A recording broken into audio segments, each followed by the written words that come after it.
Hi, guys. Thanks for coming down today. We're going to talk a little Maryah. Our guest today, for those of you who are watching and listening, we have Richard Woods, yes, who has been very involved in this, but his day job when he's not a superhero with community and charity and that stuff is with Woods Real Estate, yes, owner and broker and agent there. yes. Great. And then we have Seth Struiksma, who's with Compass, also an amazing realtor around town. But today we're going to talk about Maryah, which is a great organization. I've known about it for a long time, attended a few of the events around town. One of the folks at our company, Ivan Solis, has been a big part of this for a long time. I know, Richard, you were one of the founders of this.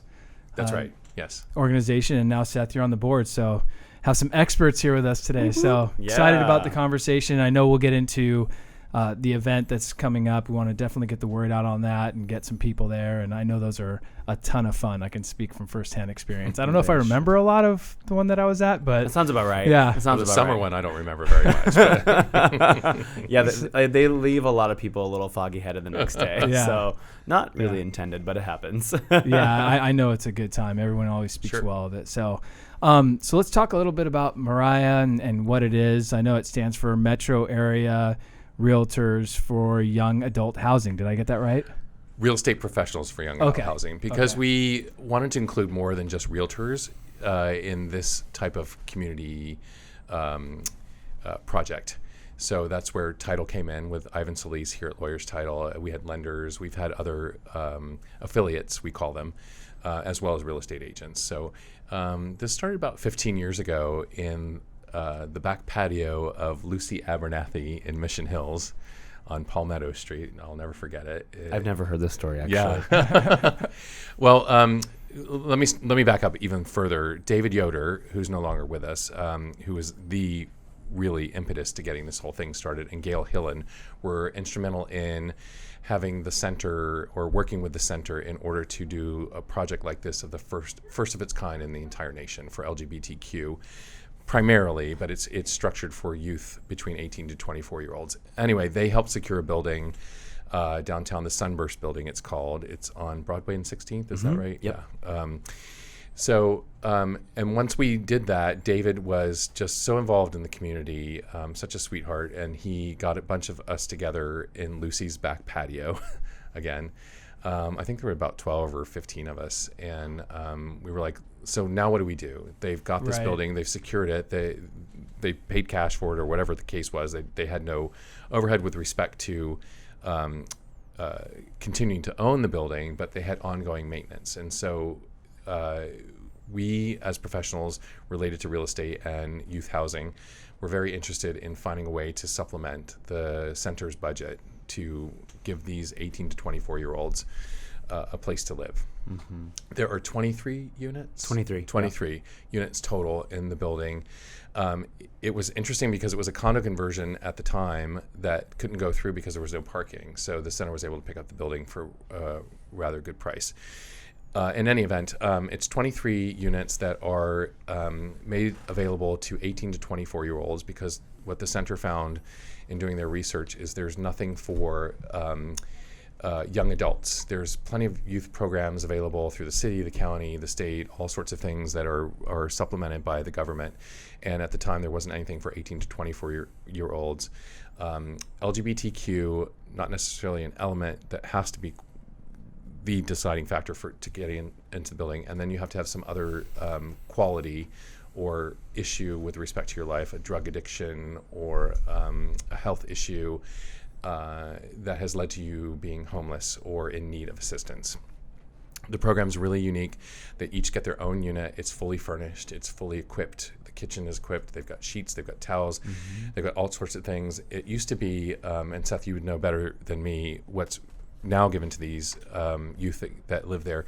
They would get a laptop, and they get free Wi-Fi and other supportive sources. And then they're also given a life coach. And so they're set on a program almost immediately that they have weekly, monthly, quarterly, and annual goals to achieve certain things. They either have to go to school, And the City College has been very supportive of the program, by the way. They've actually done some renovations with respect to the yard and other things that are related to the building. Or they have to get a job, or they have to do a combination of both, but they just can't sort of languish or linger in there. There are no set time periods for anyone to go through the program. So if you entered at 18 and you stay there, which is not the goal of the program, until you're 24, you could stay until you're 25 or 26. But honestly, they're trying to transition you into being an adult and responsible and working yourself back into the community. And again, they're giving those life coaches, so they have objectives and standards that they have to meet.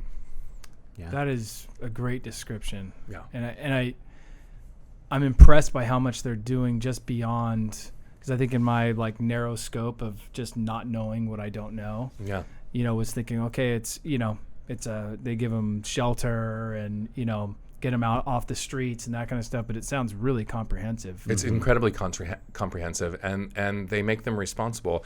So there's one side with the life coaches, and then the center found out they were trying to do both, like be the leasing manager and the life coach, and that didn't work well. So then they hired a private company to manage the leases and actually hold the residents accountable as a resident. Some people come in and they can't afford to pay anything, and that's fine. It's a graduated system. So if you're going to school or you're don't have the means to pay rent, then you don't pay the rent. But if you get a job, then they scale your rent and they try to teach you how to be responsible to pay for your living expenses and do a balanced budget and learn to save money and learn to achieve things that would make you a productive adult once you're back into society. I think I could have benefited from a few of those lessons. Okay. A lot of us. Wow. Some of us still could. So how many of the beneficiaries, the folks that are in the home, how many of them are, because my understanding of Maryah, or at least when it kind of started, and I could be wrong, correct me if I'm wrong, is a lot of young adults in the LGBTQ community that perhaps their family didn't respond well to them kind of saying, hey, this is who I am, and said, get out of my house? Or how many of them are people that kind of just have been thrown out by their family, and how many of them more just kind of found their way to the streets from other means? That is a number I don't have off the top of my head. And while I'm a founding member and I served on this committee or board or loose association of whatever you want to call Maryah for many years, the numbers will fluctuate. I would imagine. Of course. And as times change, hopefully that has fluctuated and we don't see as many. Seth, probably because he's on it currently, may have more current statistics. I'll just give you a specific example from the year that we started this entire project with the center. There was a young man somewhere in the Carolinas, about 12 or 13 years old, who said to his family, I think I may be gay. And from that point, he was thrown out of the house at 12 or 13 and left to survive on his own. He made his way across country, ending up, I think, somewhere in Texas. Ivan's sitting here, so if he can correct me if I'm getting any of this factually incorrect. But because he needed to survive, he did what he could. So he did prostitution, he did drugs, he sold drugs, he whatever he could to just sort of make daily ends meet. And by the time I think he got to Texas or halfway across the country, at about age 14 or 15, the young man had a heart attack from overdosing from drugs and all sorts of other things. And then he arrived here and fortunately was let into the program, accepted into the program. And when they handed him his keys, his first thing was like, oh my God, this is actually mine. This is happening to me. And he was overwhelmed by the fact that someone would actually give him something for, I shouldn't say nothing in return, but just being responsible, just owning up to what your life should be and correcting what had happened along the way. Nothing was wrong with what he did. I mean, it impacted his life negatively, but it was an experience that he had to go through to end up where he did, so that the center could then lift him up and make him more of a responsible person. That doesn't directly answer your question.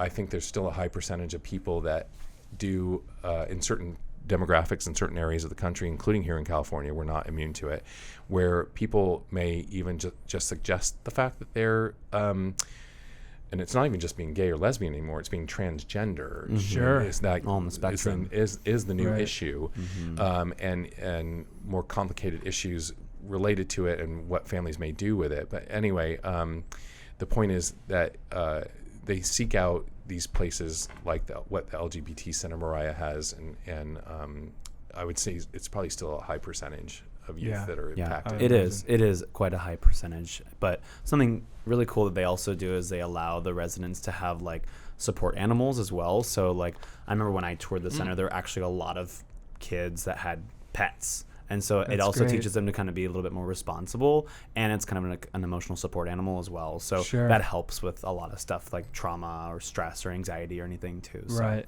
that's I will just tell you, at least when I first started with the program, so there are 23 units. There was a waiting list of over 100. This I was, can This was imagine. the first There still project is. of its kind in the entire United States. And everywhere from the major cities like San Francisco, New York, and LA, they all came to study this program because it was impactful what it did with respect to LGBTQ. And I don't want to keep just saying that it is that, although that's the overarching philosophy of this, but they welcome all youth between Sure. 18 to 24. It's just that is another factor that gets you into the program. Well, yeah, and I looked up a number of statistics just to kind of get my head on straight and know what was happening here. And the representation of LGBTQ within that group of people, young adults that are homeless or have been kind of pushed aside by their family, it's so much higher proportionally than it is representatively in society. So it makes sense that would be the Yeah. case. Well, you just know? it's also kind of sad that there is such a wait list, and reluctantly the center is doing other programs around the county that we actually just found out last month. But they're doing other programs kind of like this, but this is the only actual facility where these people can go and live like this and have their own apartment. So it's sad that there is like 100-person wait list, and you're thinking, Right. well, what the heck are these kids doing now? You know, like what's going on? Like where are they at tonight? And so it's sad. So that's why I think I got involved with it. I was like, how can we make this bigger? How can we make it better? How can we really develop the program, maybe even larger than what the center can even provide? You know, Sure. can we find another facility? I mean, yeah, I know San Diego's expensive, but I'm sure we can do something, you know? Right. So that's just when I hear that all over again, I'm like, gosh, there's still a wait list. Like, I Right. can't believe there's people actually on the streets tonight that Right. could support or benefit from this. Right. So it's great they have it, and they do graduate and they do go on, but there's still that wait list. Yeah. Something to think about too. Well, and as I gave this thought before we sat down, I thought about it over the weekend and was just thinking about Maryah and what it does in these young adults. And I have a 15-year-old, and last week he had a biology test, and I walked up to him and I could tell something was up, and I just kind of rubbed his back and I'm like, hey, are you all right? And he like put his head down and started crying. He said, I'm just under so much pressure. And I thought about that in context with this, and I'm thinking, gosh, like kids that are 15, 16, 17, 18, it's enough, right? You're in that bubble of like school and your peer group and trying to be accepted and trying to like figure out what's going on, you know, and you got schoolwork and athletics and every other thing that all these pressures on you. Yep. And then to put on top of it, you know, dealing with something like this and having your family possibly say, hey, you know, we don't accept you. Oh yeah. And then on top of that, figuring out, like you're saying, like this young man, like, how do I eat tonight? Where do Yeah. I sleep tonight? I mean, I can't even, it's I mean- we've heard stories of kids living in Yeah. dumpsters and all sorts of other situations. And while we're focusing on the family and the family that may reject the young adult that has revealed whatever their situation may be, don't forget that which you would think there's more acceptance in the world after 15 years of this housing project and even more years of acceptance within and without the LGBT community. But there's Agreed. bullying in high school, and it's rampant. And to focus in on the transgender, that seems to be the higher incidence of bullying these days, because it Right. seems like lesbians and gays are becoming more assimilated into society. But the fact is, it may not necessarily be the family. It may just be their environment itself that Right. forces these kids to run away from the situation that they're in. right. Very true. And we had in our Project Connect, our inaugural show, our first show, we talked about mental illness and mental health. And when it got into suicide, this very subject came up about like, transgender people and in their peer groups, especially in this age group, and how challenging it is for them, and the fact that they find themselves in some like feeling alone. Totally. Right. And the demographic with respect to the residents that are at the Sunburst project is that they're not just identified within the group that we've been talking about, but they also may have depression, or they have mental illness or drug addiction or some other factor that is complicating their ability to function in society. Right. So how would you, if someone out there is watching, listening, and they wanted to get involved to help, you said about taking it to the next level, what are some of the things that people can do to help out with Maryah or Sunburst or those types of things? I mean, are they looking for volunteers? Is kind of donations the best way you can go? What could people do out there? I think that you're more on the front of this stuff. So go ahead. So Maryah was originally founded by real estate professionals and kind of has been a group of real estate professionals for a long time. And when I joined the board a couple years ago, I had a lot of friends that were asking me, who are not in the real estate industry, saying, "Oh my God, I'm so moved by this organization or what you guys are doing. How can I get involved?" And they were from all walks of life, doctors and restaurant owners and all sorts of things. And I just kept telling everyone's welcome to volunteer. Everyone's welcome to help donate or help organize the events. I think where people can really start helping is staying committed. Sometimes we have kind of a lack of commitment. Like we'll have 10 people that start off, and then it's like 5 people that are left to kind of figure it all out. And that's cool. Everyone has their situation, no big deal. But what I think could really help is people who want to volunteer, but may bring something unique to the table. Like, hey, I know so-and-so who owns that venue. We can use that venue for our next event, and or some relationship to a big philanthropist who can help donate more money. And I think with those kind of people who are involved are really going to help take our events, our goals, everything to the next level. So really, you can be of all walks of life. You don't have to. I personally don't think you need to be a part of the real estate industry anymore, because I invite all of my friends and family and whoever I can speak to about this event to come to it. And once they hear about it, they're hooked. So yeah, and I think the events have been geared towards the general public. Yeah. There may have been in the early days with our spring event, we were primarily focusing in on the real estate community to get their interest and acknowledgement and education up with respect to these particular demographic of kids who needed housing.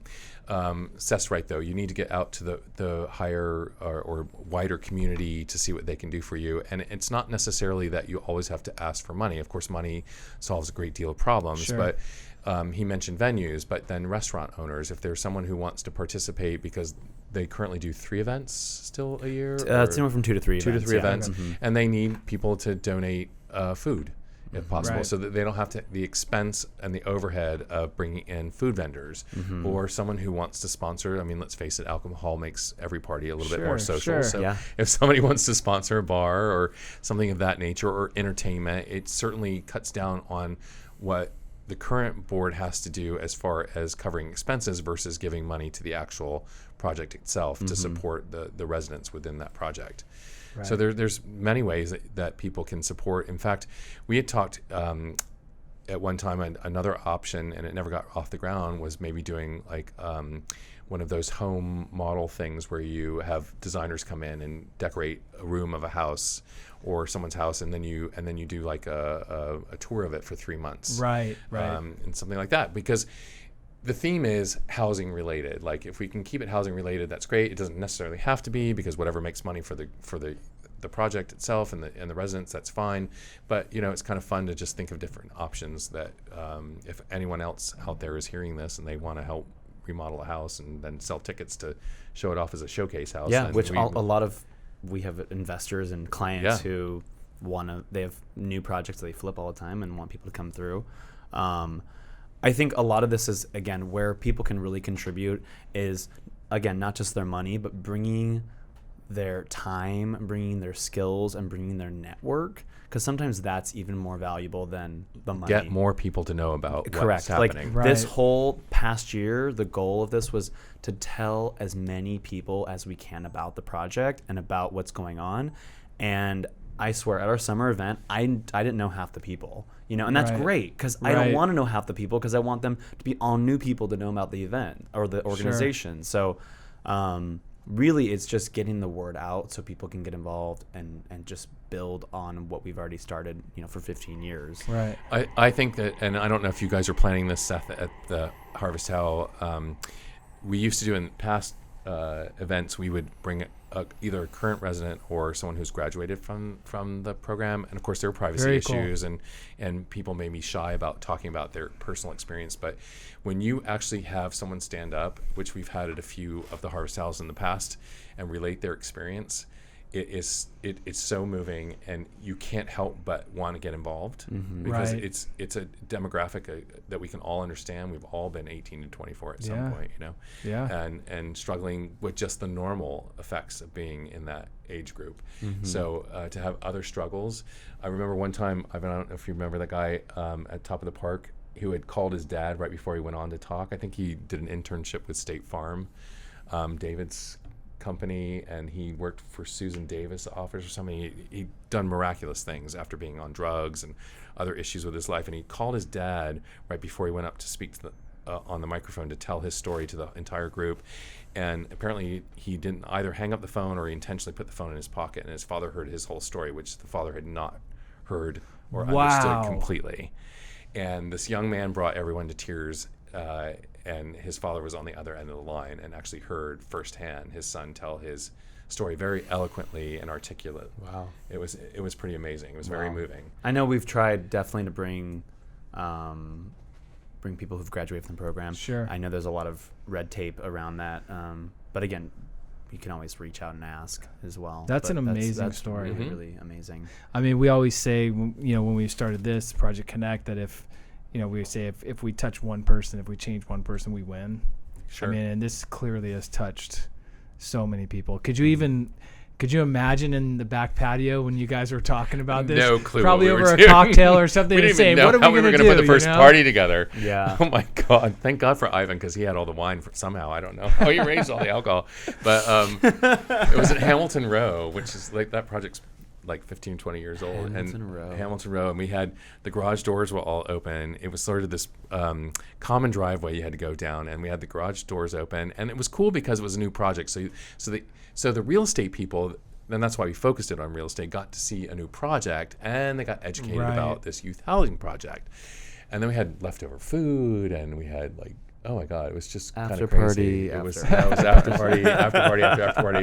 Oh yeah. Oh, those stories. Yeah. And the pre-parties at Harvest Howl.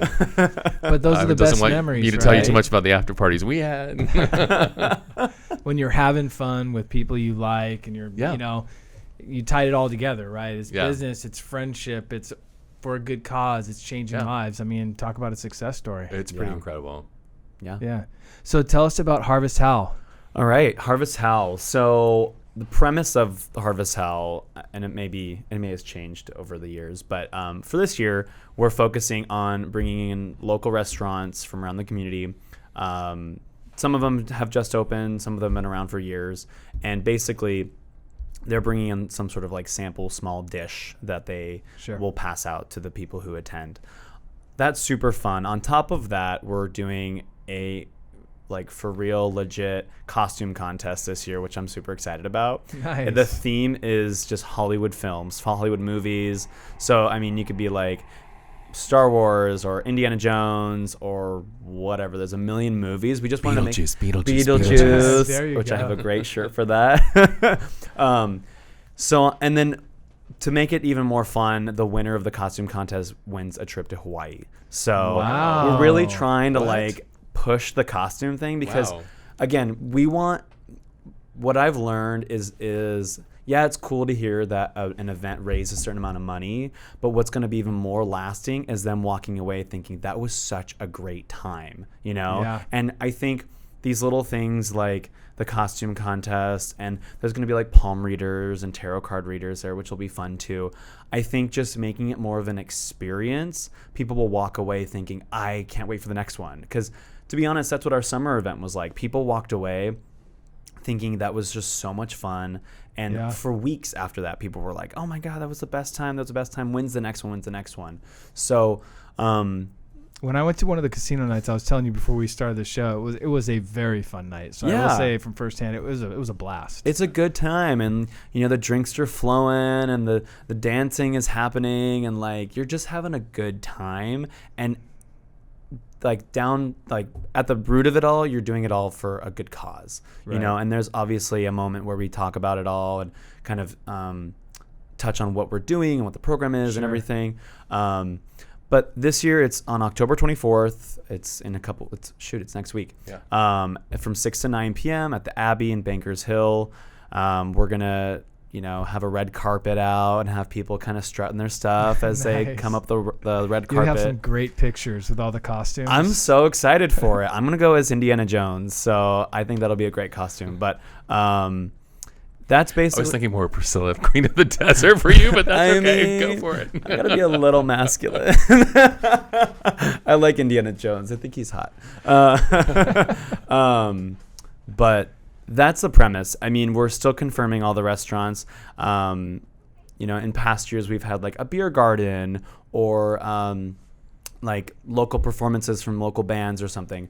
So this year it's pretty much focused on like the costume contest, the food, and I think just like a couple other little things. I think we're having like a supercar, like a McLaren car, going to be parked out front so you can take pictures with it. Just something fun. Yeah. There'll be a photo booth as well. That's basically the premise of it. Again, it's in Bankers Hill at the Abbey, so it's right next to the park. Abbey's great. Have you been to the Abbey before? Yeah, I love that venue. Great spot. Yeah, and it's cool because it's like kind of spooky the too. Architecture is really cool. It fits well with it fits well with Harvest House. So do people buy tickets online? Do they buy at the door? Either or? You can buy them both ways. You can just go to Maryah,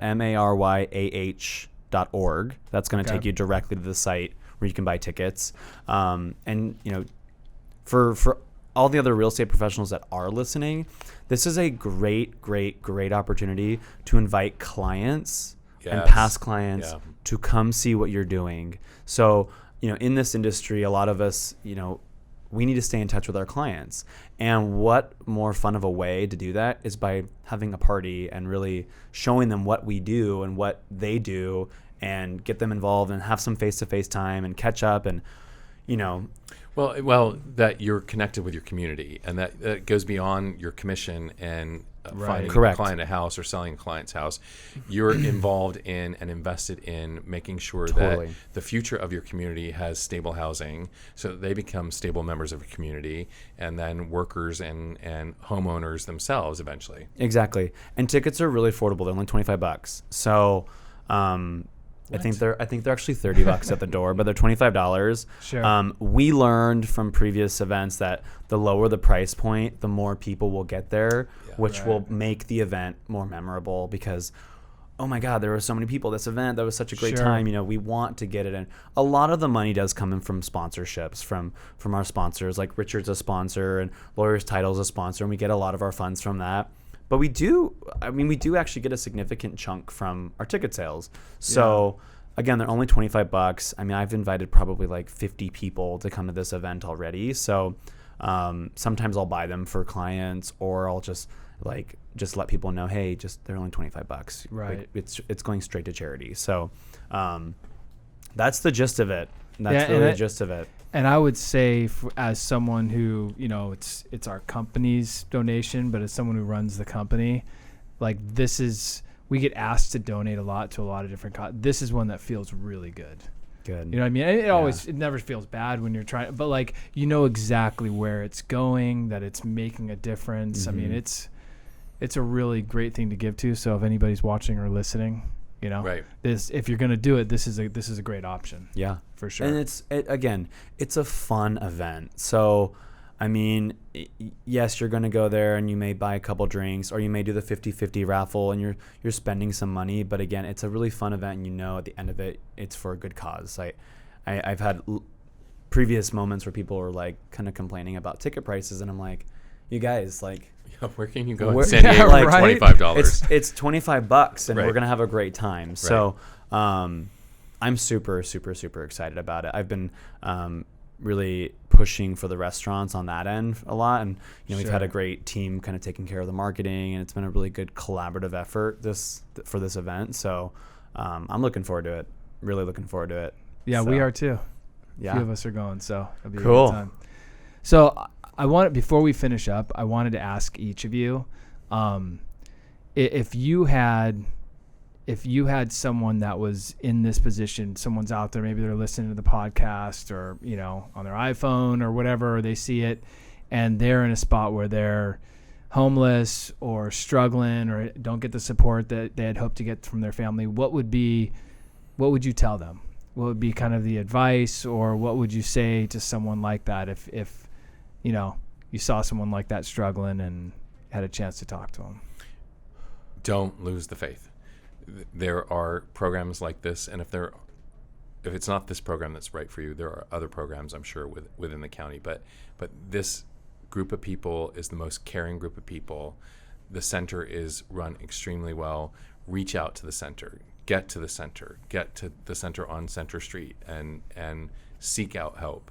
Mm-hmm. And if this program isn't right for you, or there's a wait list for it, then the center or the people involved at the center can find you a way. Don't give up hope. Mm-hmm. Absolutely. That's great advice. Yeah. I think the biggest thing is don't be afraid to ask for help. Like, I think a lot of people are maybe ashamed, or they don't feel comfortable, and they just kind of power through it. Like, it's going to get better one day. It's going to get better one day. They've toughened up and done it on their own for a long time. But sometimes, like, what I would say is just ask for help. Like, please just ask for help, because each day that goes by, it could be getting worse, and you don't even know. And next thing you know, you're 25, 26 years old, and you're still homeless, and who knows what else has happened. So asking for help, I know, is difficult sometimes, but the center is a great resource for pretty much anyone, really. You don't even have to be LGBT. You can pretty much be anyone and show up, and they will either help facilitate you to a facility or find somewhere that'll help you out. Right. It's hard to give trust when your trust has been violated, right? Yeah. And that's what's happened to these youth. Right. If you're out there listening, just trust one more time and make your way to the center. Yeah. I think they care. They do. They care a lot. They'll find a way. That's great. That's great advice. Man, I love you guys. Honestly, like, you guys are really, What's really. not to love? You guys are great guys. Thank and you. I think you guys are making a difference. And I know sometimes it's tough to take compliments, but like, there are people whose lives are changed because of what you've done or what you're doing, and that's big, Yeah. So I'm grateful for you guys, and I appreciate you coming down here and being part of this conversation. And I just applaud you for what you're doing. I think it's big. Well, thank you for this venue, and thank you to Lawyer's Title for allowing us to be here and spreading the word. Yeah, thank you Absolutely. for allowing us to be kind of this platform. This is great. At least this is nice to know that we're getting some support in all different ways and shapes and form, and this is definitely one of them. So thank you so much. Awesome. Thanks, guys.